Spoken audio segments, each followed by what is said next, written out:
For many years, St. Lucians have marked the start of the year with a two-day activity known as Asu Square.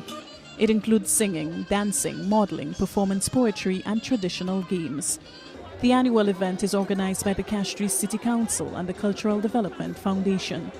The organizers say it has also become an important economic activity. I believe that it has helped us to get a lot of the older people, multiple generations, greater demographic reach. We also are very happy because it has a greater stimulus effect on the business community. Vendors say they are pleased with the turnout for the 2016 event. They are hoping that it is a sign of things to come. I enjoy doing this, and every year I'm going to try and do it and come out bigger and better. I know the crowd, the response has been very well, so I'm thankful.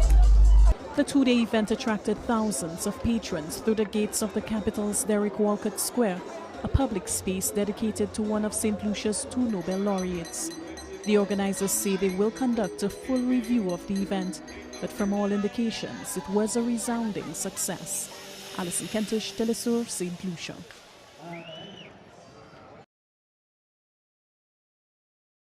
Bienvenidos a la universidad.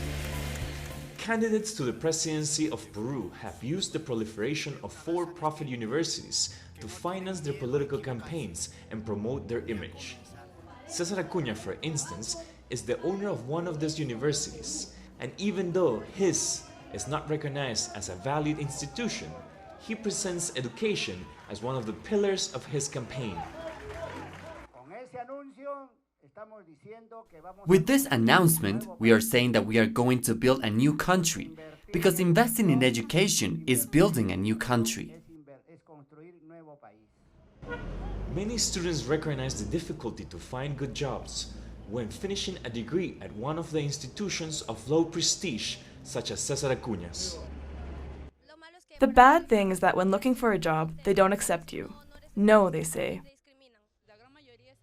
The great majority of graduates are struggling because of that, trying to get a job without much experience and coming from a university that is not recognized. Mostly, there aren't jobs from what you are studying. Like I say, only about 10% of all students find a job. Jorge Mori, the director of an NGO that investigates the situation of higher education in the country, agrees that there exists a vicious cycle within the business of education and the politics of privatization.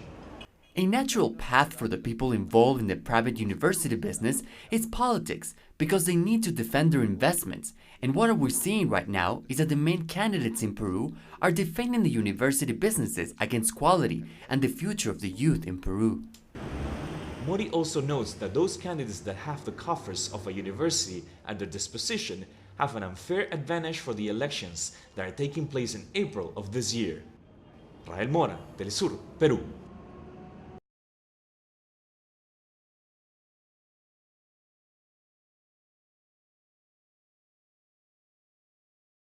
This very windy and stormy weather here in the Gaza Strip has prevented dozens of Palestinian youth from heading to the border and clashing with the Israeli forces. Same thing is in the West Bank. Today has been a little bit calm. However, overnight the Israeli police executed 3 Palestinian young men when they were crossing a checkpoint.